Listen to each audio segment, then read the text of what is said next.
Hello, Abraham. I knew that you would call me today. Now we're done.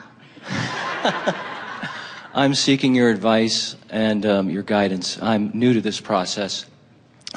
My wife left me 6 weeks ago, and a couple of weeks after that, a friend introduced me to The Secret, and that was a good introduction. But then I went deeper with your work and Esther's and Jerry's. And my question is this. I love my wife, and I was critical and negative, and... So in the same way that our friend just now, we talked about how people sometimes seek sleep for relief. They're seeking alignment.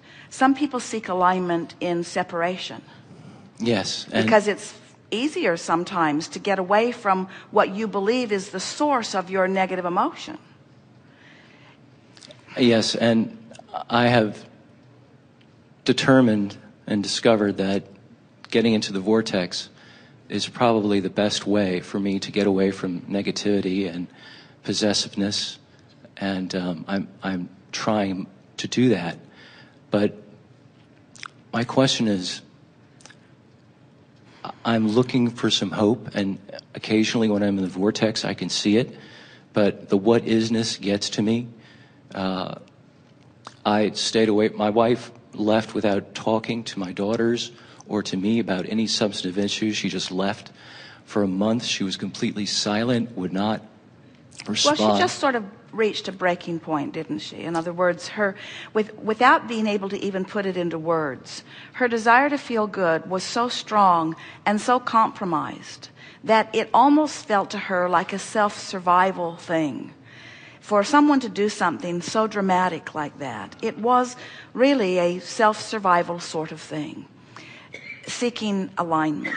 And so as you relax a little bit and try to give her the benefit of the doubt, you soften the resistance.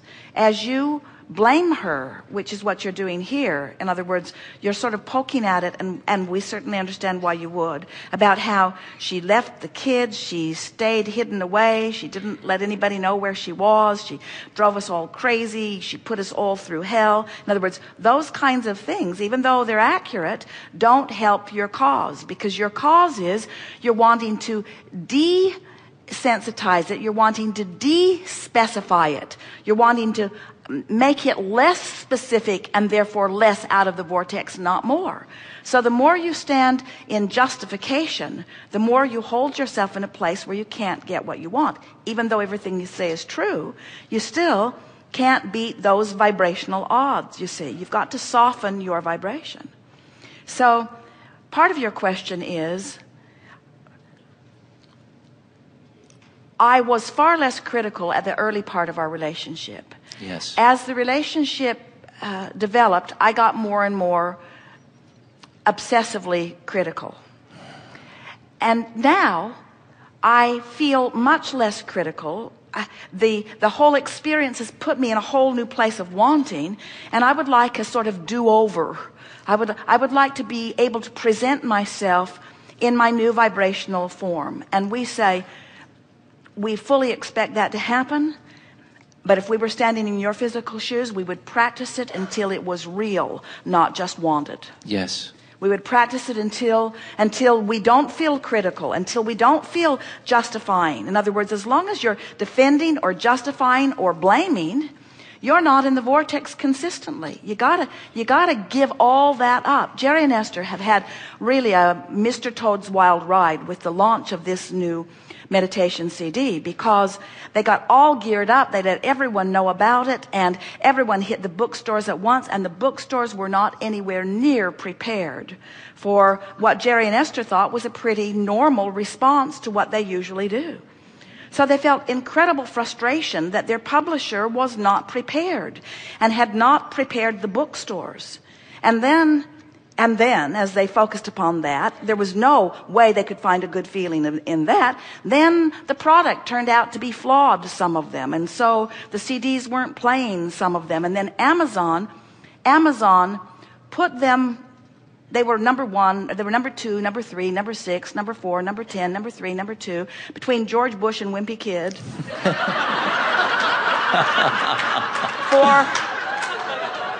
For days and days and days and days and days and days and days, coming up to the launch, the day the book launched, it sold out everywhere. And then for the next 2 weeks, Amazon said, out of stock, out of stock, out of stock, out of stock. And Jerry and Esther are feeling very disappointed, and then very defensive, and then somebody should call somebody, and then they did. In other words, somebody should, there was no point in railing against it because there was nothing that could be done. The books were sold out. And then their publisher said, well, one thing is certain, you are assured the number 1 spot on the New York Times because so much happened so fast. And then the New York Times didn't put them on the list at all. Even though they outsold every book on the list in their category, double what most of them were, the New York Times decided that it is not really a book. And Esther said, just kill me now. And then she remembered something really important. This book was not written for the New York Times. This book was not written for the mark on the chart. In other words, her discomfort was severe because the desire had been there. But what it did was, and that's what's happening to you and to your mate, it caused a reorienting, a re-evaluating of what I'm about, a redefining of who we are, a remembering of what this is all about. And then the ease began to wash over, because the entire time that they were focused upon what can we do, how can we fix this, what went wrong, who should tell who what. In other words, in every moment of accurate blame pointing, in every moment of it, they were sacrificing, as we were saying to our friend, far more for one little book launch. Who cares about a book launch? This book will be on the bookshelves forever, you see. Who cares about a book launch? Who cares about a temporary separation from someone you love? Who cares? When the benefit of it, the benefit of all of this, Esther said, the universe is always working things out for me. And we say to you, the universe is always working things out for you. You're not being punished by this experience. You're being clarified by it. You're being emphasized by it. You're coming into clear perspective of who you are by it. This experience will serve you for the rest of your life. The desire that is born and the alignment that you will discover, it will be worth so much more. And there will come a time, not so far from now, that you will say to this person, I so appreciate your action and what it set forth within me. I've already begun to appreciate. And yes. then don't try to micromanage the path of unfolding to get what you want. Trust the universe to do this. You have one job. Esther has one job. You have one job, one job, one job, one job, one job. Get in the vortex, get in the vortex, get in the vortex, get in the vortex, which means you have to find a way of ignoring all of those irrelevant, and we mean it, every single thing that holds you out of the vortex is now irrelevant because it's done its work, and what's relevant is in the vortex. You see what we're getting at? Yes. So you got a choice. You can poke around in the specifics and hold yourself away from the solution, or you can let it go. You can say, I'm going to go general. I'm going to go general. Things are working out. I don't know how. I didn't want this to happen, but I'm sort of glad it did.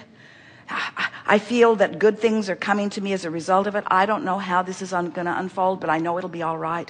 I believe that the universe is working things out for me. And it is our promise to you that it is.